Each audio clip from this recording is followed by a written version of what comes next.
This podcast is part of the Facebook group Just More Than Survivors of Suicide, Kansas City. Greetings and blessings whenever and wherever, my brothers and sisters in Christ, and fellow survivors of suicide, loss, and attempt.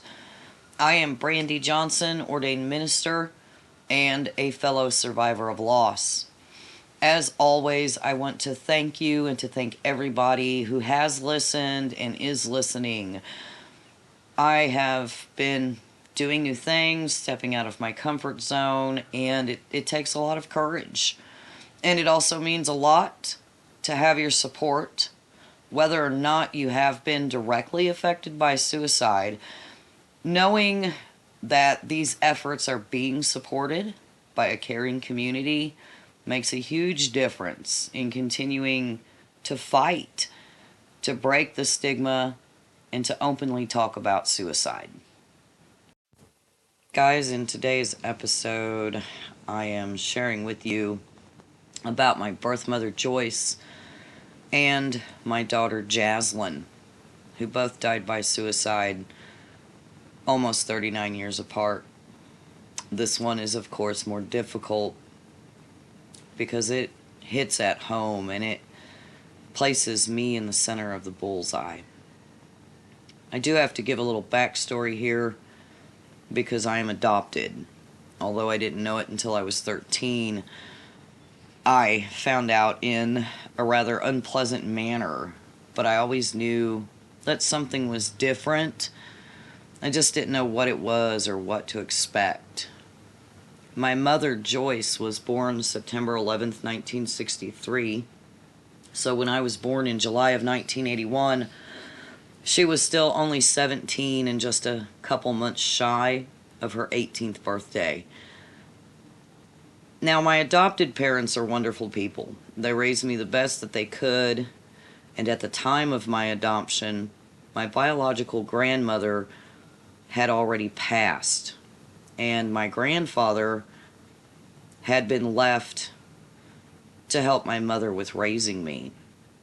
So my mom faced bringing a baby into the world without her mother there to guide her. My grandfather did everything that he could, but I can imagine it was a lot on him. He suffered from polio, and he had also lost his wife and was then raising his 3 children, my mother and my 2 uncles, without his wife. My adopted father and my grandfather were good friends, and although I don't really know all the details that occurred, the gist of it is that my grandpa approved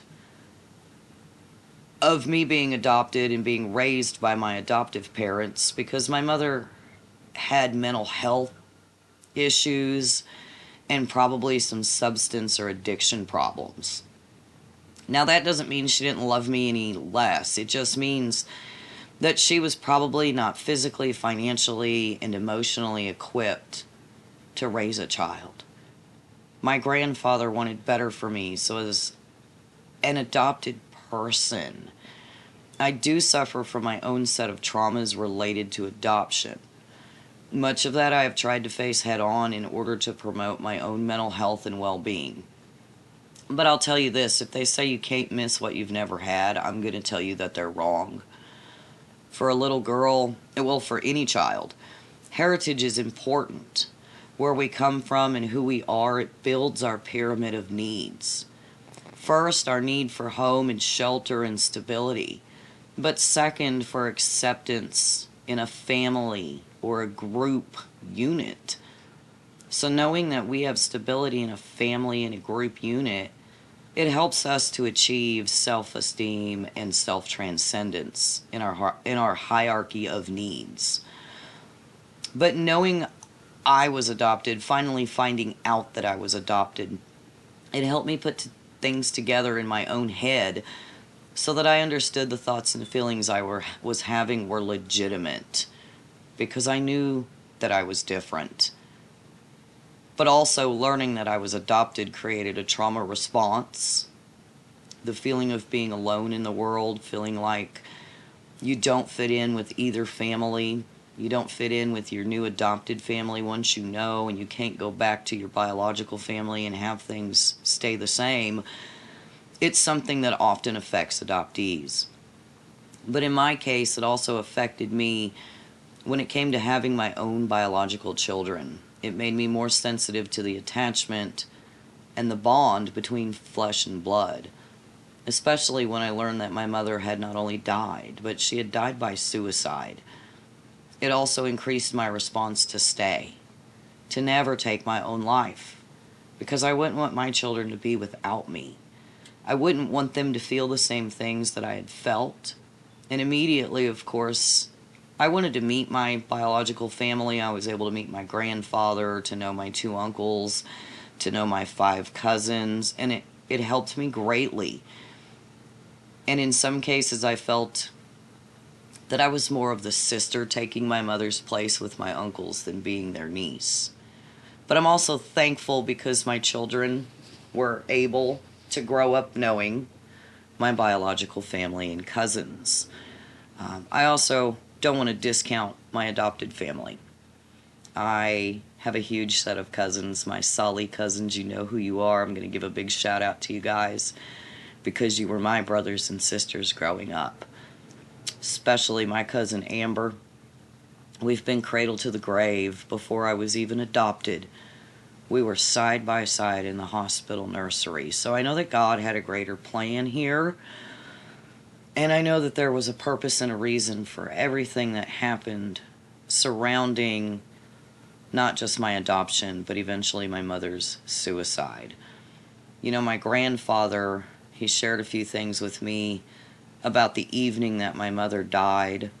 They're very sensitive memories of what he witnessed, and in the last few minutes of her life, he was able to describe to me a few details. But other than what he told me, I haven't been able to learn much, except for one little note that I found. My mother wrote a note near where she died, in the garage out behind my grandfather's house, the home my mother had grown up in. The letter was written to a male, to somebody I'm assuming may have been a boyfriend or a lover, and that letter said she wouldn't be at work that night, but that she wanted to see him soon, and she signed it, Love, Joyce. I don't know if this could be considered as her suicide note. It didn't give any explanation, and it had more of the feeling that a continuance was expected, that plans were going to be made, that she wanted to see this person again. But for whatever reason, she left this small note. It never made it to who it was supposed to go to. Instead, I found it. Years later, over probably 25 to 30 years later, I found this note in Grandpa's garage. And in many ways, it comforted me to have her last written words. There is a huge part of me that would have preferred if that letter was written out to me, if it would have given an explanation, or if she would have told me she loved me. But I know she did, because honestly, I believe that leading up to her suicide, one of the final events and cataclysms that may have pushed her past that point would have probably been losing me and losing her parental rights, and then being cut off from being able to see me. Now, I don't hold anything against my adoptive parents for doing this. They said the welfare people, we call them the welfare people where I come from. You might call it Family Services Division or CPS, Child Protective Services. But my adoptive parents told me that counselors and people from the welfare department told them it'd probably be better if they cut off visitations. I also learned that I wasn't taken to her funeral. And so that has added and compounded to the complexity of my grief, because there are so many answers that I cannot get. And I have to learn how to be okay with what little bit of information I have. And the one picture I have where my mother is holding me as a baby looking down at me. My grandfather had put together a baby book for me that he was able to give me, which included that photo. So it's something very special I'm thankful that my grandfather was able to do. But I think one of the facts that makes it harder is that my mother died on Christmas Eve of 1984. And the holidays are already hard enough. I can only imagine, and I can understand to a point, what my grandfather would have gone through losing his child. But losing your child on Christmas Eve and waking up Christmas morning, instead of opening presents, you're mourning and you're beginning to plan a funeral. Now that I have lost my own child to suicide, I have an understanding of what he was going through and how hard it must have been on him, with the exception of he had lost his wife. Then he allowed me to be adopted, and then he lost his daughter. So I think it meant a lot to my grandfather when I was able to come back around and to get to meet him and to get to know him. And I think it helped, even though there's a void in my mother's place that could never be filled. God did bless me, though. God knew what was going to happen before it happened. And he allowed me to be placed with loving parents who would raise me to know God. And I have to say, this is something I am most thankful for, because there are many things in life, and especially this, that I don't think I would have made it through without God. I can honestly say I know without God, I probably wouldn't have made it. I was an angry person after I learned that I was adopted. I was mad at my mom for a while for taking her own life. I was mad because she couldn't be there with me, because I couldn't go knock on her door and say, "Hey Mom, I'm here. I want to get to know you. I love you." And there are so many things I think about very often, like, what would life be like if I could know both of my mothers? Additionally, my birth mother, she never listed a birth father. And although no one could ever take the place of my adopted father, I have often wondered, could he be my biological father? But with my mother's passing, so many questions remain unanswered. But she was young and confused and probably didn't have the right mental health support, no matter how hard Grandpa was trying. It takes more than just one person to help us when we're having, poor mental health and depression, and we're suffering and we're not talking to anybody about it. But the point is that I'm no longer mad at her. I just miss her. I miss someone I never knew, and someone that I greatly desired to know. So it's really hard to deal with, not knowing all the circumstances, not being able to have all the questions answered, and from all this trauma, looking at my own children, I always worried these things that happened to my mother would happen to my children. Because of my own mother's death by suicide, it meant, and it means, that both myself and my children were dispositioned through our genetic nature to potentially have unstable mental health. And some people might call these generational curses, but I don't believe in that. I believe in God, and I believe that God has given us the study of psychology. And in psychology, we look at nature versus nurture. What's in our nature is genetic. It's hereditary. It's built into our DNA. But what's in our nurture means that we can be affected by the environment around us. And I have heard it said before that what contributes to suicide is not just a one-time event. It's many other events, probably over a period of time, that boil into a cataclysm. So I think that, my apologies guys, but I think there may have been many things in my mother's life that led up to it. Maybe she was mistreated by boyfriends. Maybe she had depression from losing her own mother. Maybe it stemmed into some kind of addiction to alcohol or other substance abuses. And for whatever reason, she might have had low self-esteem. But these are just assumptions based off hearsay that has been given to me.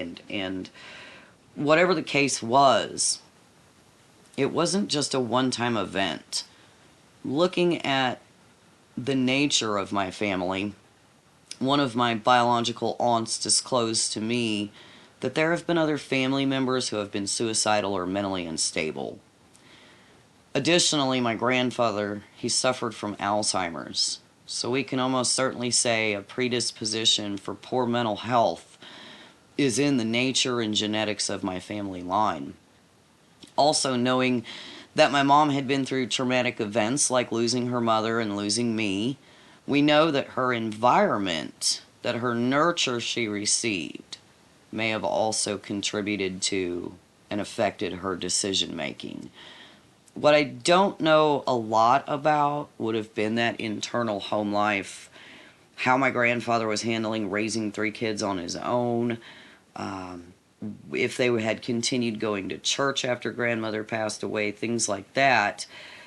They may have contributed to that nurture that she received. If grandfather was the breadwinner and grandma was the homemaker and grandpa had to keep working and no one was there to watch the kids, for example, these are just some things that could have affected the nurture that my mother was getting. You know, I said before that when my apologies, that because I know she took her own life, it caused me now to worry about my own children and to pray that this would not be something they would be susceptible to. But before this, I combat suicidal ideation and intrusive thoughts since around the age of 15. That's when the anger really sat in, and it wasn't just because of being adopted or learning that my mother had died by suicide. It was because of the nurture around me in my school environment, lacking acceptance and feeling disoriented in my own adopted family. But I decided a long time ago that because of what happened to my mom and for my own children, I will never leave this earth that way.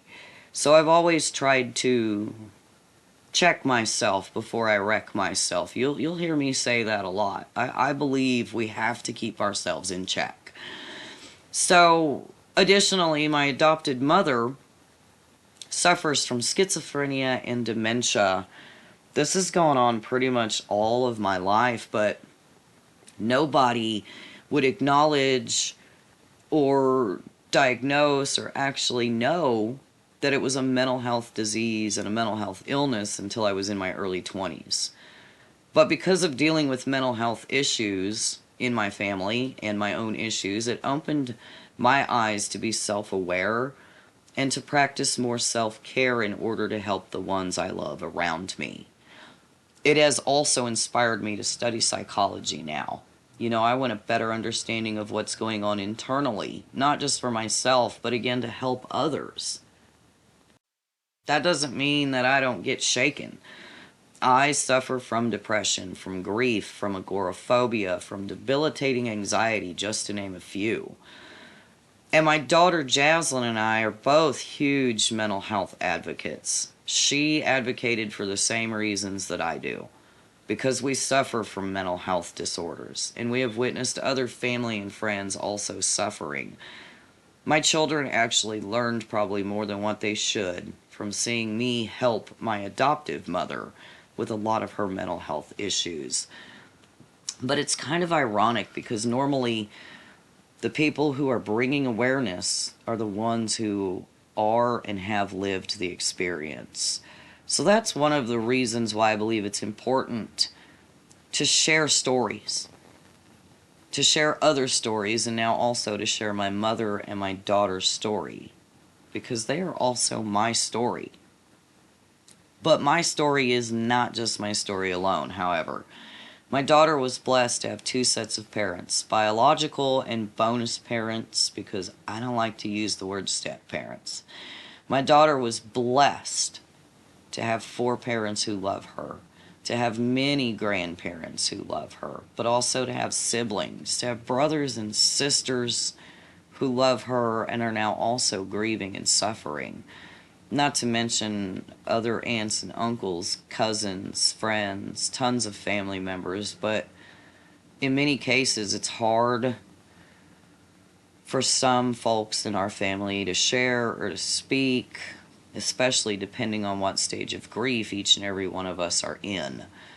So respectfully, I am sharing this story with you from my perspective of being caught in between a mother and a child, a daughter, who have both died by suicide.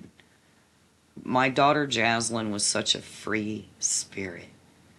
So loving, so independent, so smart and funny, just the cutest little thing. She was so silly and amazing. I can't think of enough words to describe her.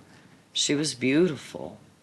She had her own little style. She was so eclectic and sometimes random like me. Oh, but she was an artist, an amazing artist.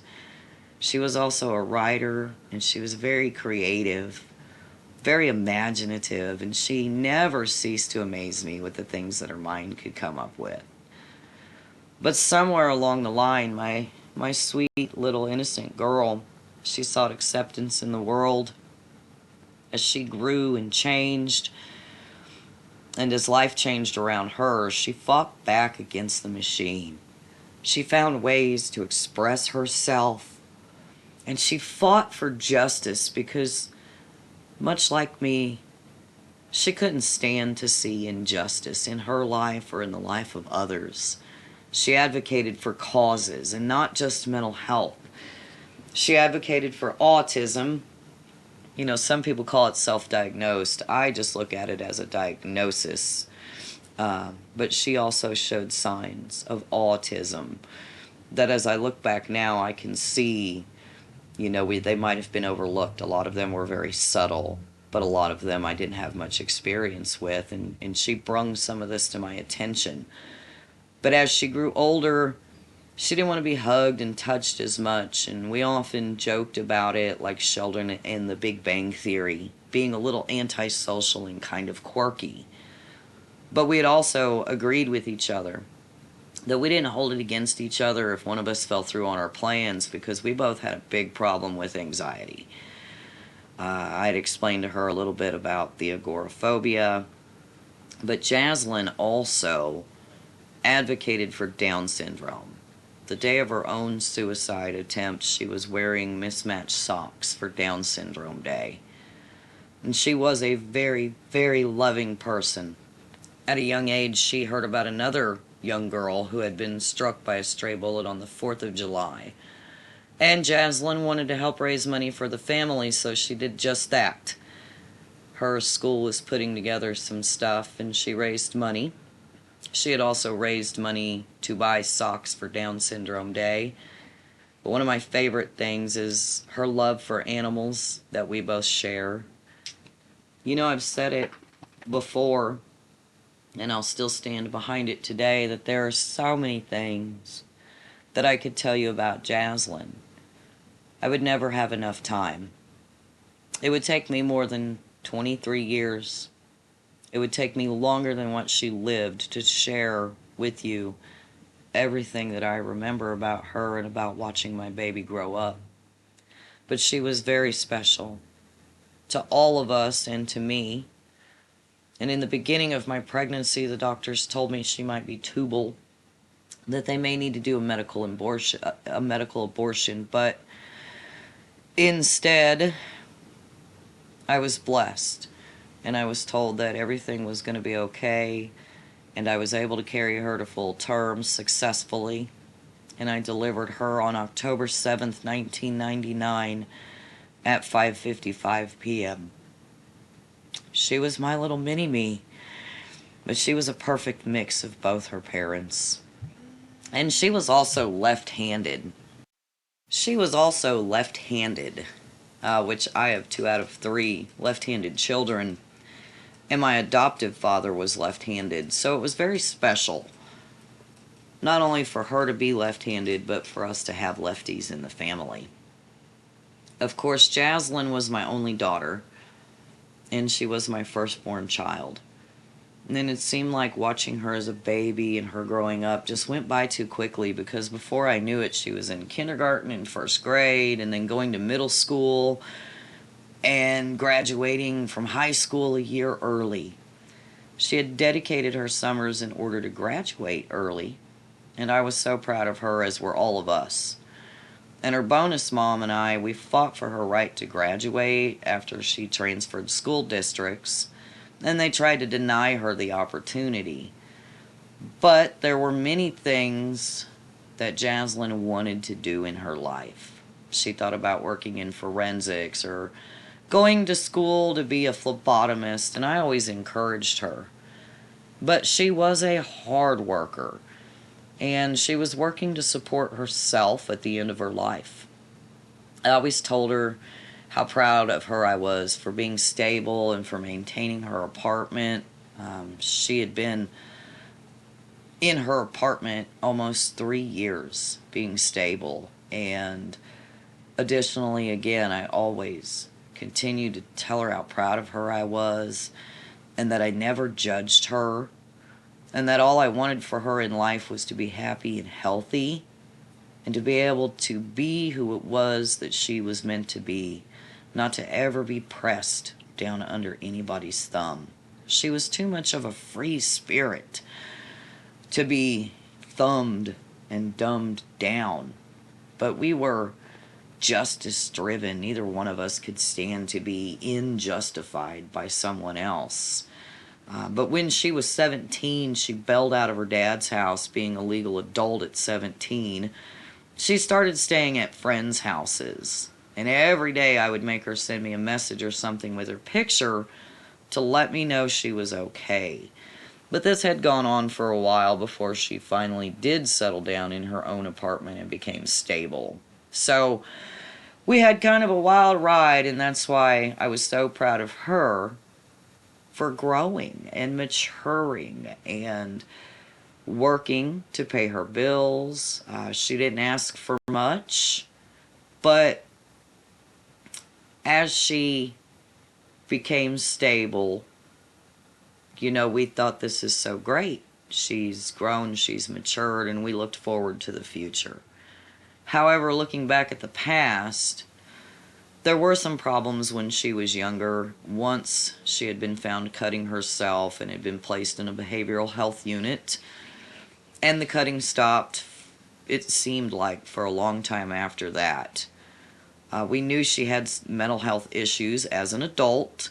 She was seeking help for those issues. She had insurance available to her, which I always told her, you need to take advantage of this, because there are many people out there that don't have insurance that aren't able to get help.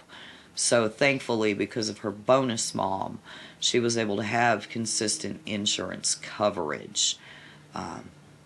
But while she was seeking help, she and I had discussed psychiatric medication. I'd explained to her that when you begin taking it, you need to take it slow and step up slow, and that if you're going to stop, you need to reduce taking it slowly, not just to stop abruptly. I also told her to be careful with what medication she was taking, because some of it may not have been right for her chemical balance.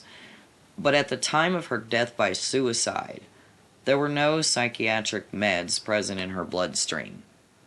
We do know the last medication she had been taking, that she had posted on social media about it and said it made her feel funny and she didn't like taking it.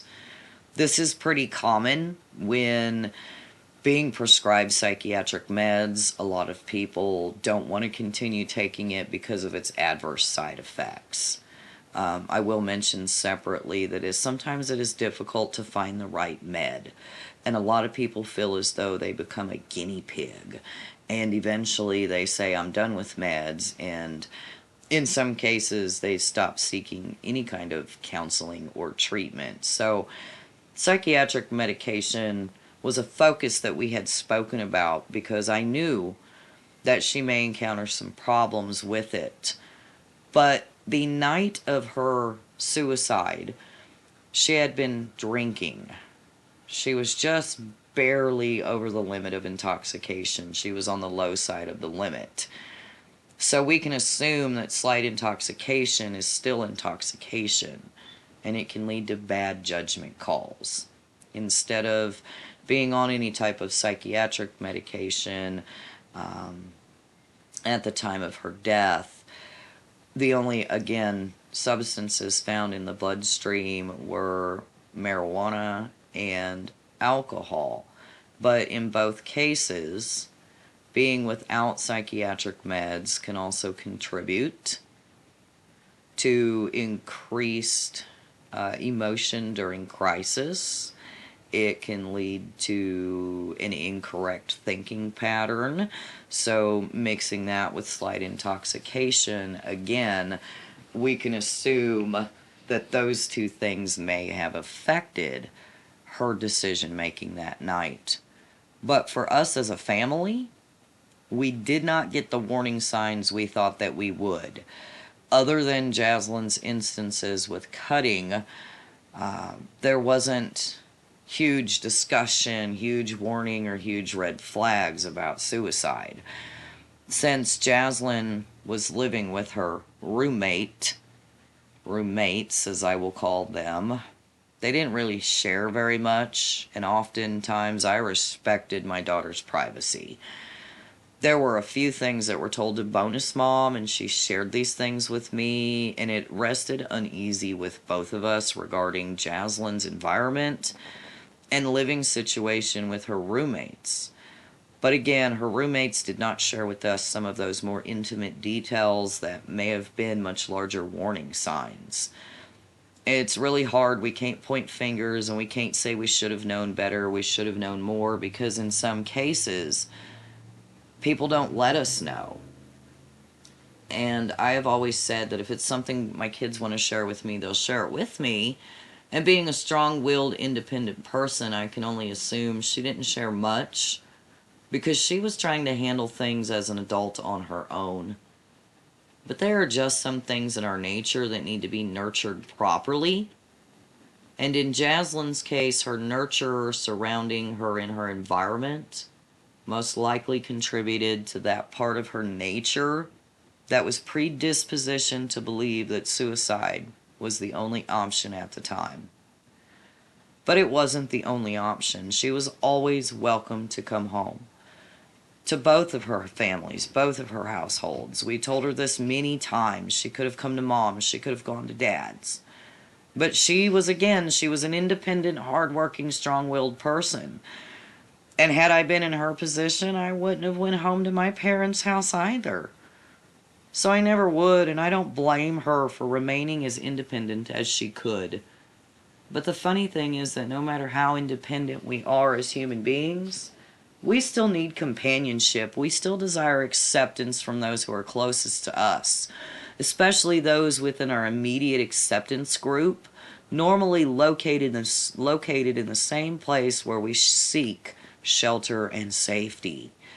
You know, when we're kids, it's our parents' house. When we're adults, it's our partner's house, our mates. Normally, we have husbands, we have wives, we have families that grow together. But in most cases, when we look at shelter and safety and group acceptance, if these two parts of our pyramid are not a stable foundation, everything above it will crumble.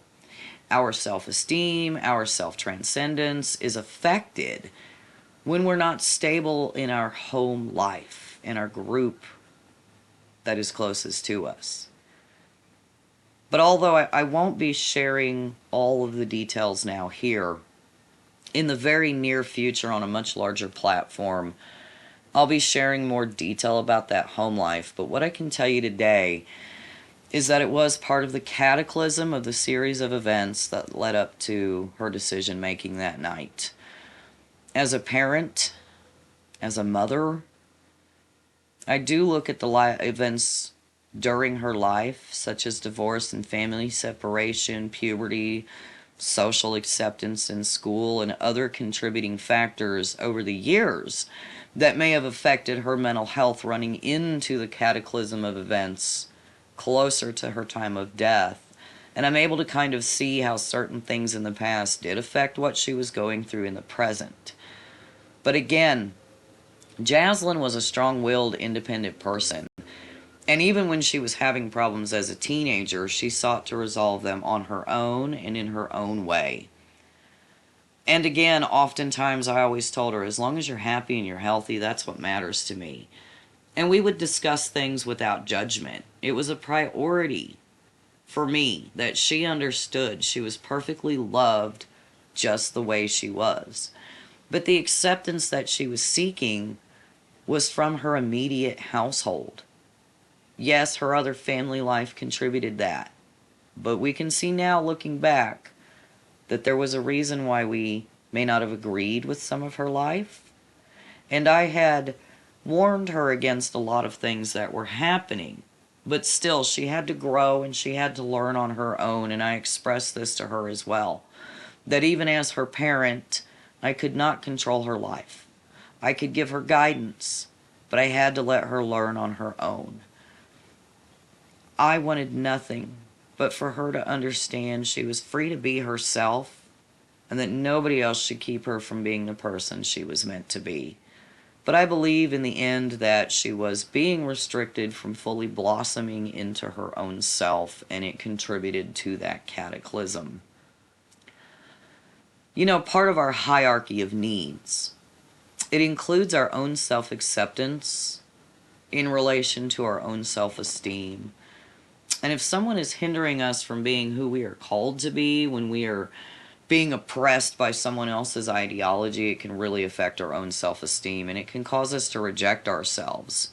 And again, although I'm not giving all the details right now, I do believe that this contributed to my daughter's decision, as well as the alcohol intoxication, which caused her to make a bad judgment call. I believe, again, because this is from my perspective, that her attempt was still a cry for help. I don't think many of us could deny that.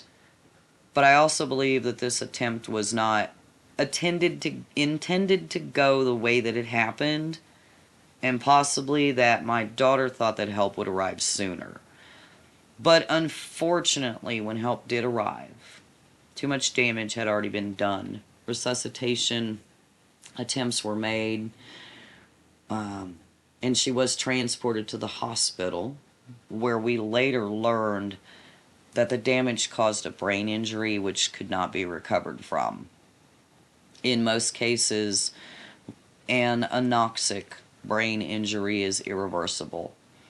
And as someone who studies not only psychology, but also having a knowledge of neurology well enough that when the doctors gave us the diagnosis, I already knew what it meant. But I was holding out hope in God. And we were facing the most difficult decision of her life and of our lives. But Jazzlynn was a registered organ donor, and she was saved. She had accepted Jesus into her heart when she was 12 years old. Shortly before her suicide attempt, she and I actually had a discussion about God, in which she expressed to me she believed in Jesus. And I remembered this when we were making the decision to remove her from her ventilator and allow her organs to be donated before she reached brain death. It doesn't mean it made it any easier to accept, but it is something that has given me hope through my faith. Sorry guys, that her spirit lives on. And one day we will be reunited in heaven. I stand firm behind that because I know it is true. And I want to make a special mention of it because I do want to thank the Lord for his gift of salvation. Because honestly, guys, I don't know how I would make it if I didn't have the rock of faith anchoring me and reassuring me that this was a part of God's plan, that he foreknew, but that he would allow something good to come out of something tragic. Jazzlynn was already a miracle to us, but she became an answer to people's prayers. She became a miracle again on March 25th, 2023 at 5:34 p.m. For the people who received her kidneys and her liver, for those 3 people, and also to us, Jazzlynn became a hero because she was able to be part of their prayers being answered and for them to be able to have a second chance at life. She is our hero and our miracle. But of course, like I said, she was already a miracle because from day one, doctors said she may not even ever exist. But she did. She was born and she lived for 23 and a half beautiful years. Although they're not long enough to us, they would never be long enough. They are priceless moments that we can now never live without in our memories. Life would be so much different if I had never known my daughter the way I had never known my mother. We were all blessed to know Jazzlynn and to love Jazzlynn, and she is a very special part of our family that is now missing, but is never forgotten. So I hope today, guys, that through sharing our stories, through sharing these stories, through sharing my stories, and through sharing their stories, and through being the voice, that you could also find the strength and the courage to share your story or to share your loved one's story. And if you have a story you would like to share, please feel free to reach out to me. I would love to help you be the voice and to share your story. But if you're not ready to share, that's okay too. Sometimes it is difficult to share these things or to talk about these things. But if you are in active crisis and you are listening to these stories, I urge you to reach out to a trusted friend or family member or professional, to reach out to me. Even if you have somebody else, you can still feel free to reach out to me. I have time. I have time to listen and I have time to talk. But if you're not comfortable with that, there's always the 988 Crisis Lifeline. There's the 741-741 text to talk line. And there's still the National Suicide Prevention line at 1-800-273-TALK 8255. You matter, and you are not alone. Be sure to reach out to someone today. I appreciate each and every one of you that tunes in and helps to share what is being said here. Breaking the stigma against suicide is not easy. Sharing these things is not easy. But we have to shine a light where there is darkness. I also advocate for many causes, and as I've said before, I continue to find that many other causes are spoken about openly. But when we bring up the subject of suicide, everybody shuts down. And we don't deserve to be shut out of the conversation. But if nobody else wants to talk to us, then we're going to talk to each other. And we're going to comfort each other. And we're going to educate each other. And we're going to advocate. Not only for prevention, but for postvention. Because postvention is prevention that will help break the cycle of suicide by talking about these things and sharing our stories and breaking down the wall of stigma that surrounds suicide. Most commonly, these things are censored over the internet. It's explicit content. It's sensitive content. It has a trigger warning. But if you've heard this today, please share this. Even the algorithm of social media has made suicide taboo. I can't even find my own group on Facebook without clicking continue when I run a search for it. Now, they do ask if we are seeking active help, and I appreciate that. But the point is that I need your help in breaking the stigma. Even if you don't feel like talking again, that's okay. But please, give it a like and a share so that it can go forward. So that someone else can hear it. So maybe someone else will be brave enough to step forward. Maybe someone else will hear it and be encouraged to stay. Because the point in this is to save lives. For those of us that have been affected by suicide, I think we are much more sensitive to the cause. And we need to bring more awareness to the fact that suicide is surrounded by stigma. And if we don't break down this stigma and we don't talk about things openly, then the more taboo it becomes, the more people may become susceptible to suicide. And we can't let that happen, guys. That's why I'm doing these things. That's why I've stepped out of my comfort zone. Not just because of my grief, but because I'm tired of being frowned upon or being shunned or just being closed out of the conversation. And I think that many of us can agree with that. So I want to thank you again greatly from the bottom of my heart and always, guys. Thank you for listening and thank you for supporting, for sharing, for speaking out if you can. And if you're not able to speak out and you're having trouble, remember just to send a signal, send an SOS in one way or another. Cry out so that someone knows. That way we can come to help. I appreciate it, guys. And until next time, as always, God bless you guys.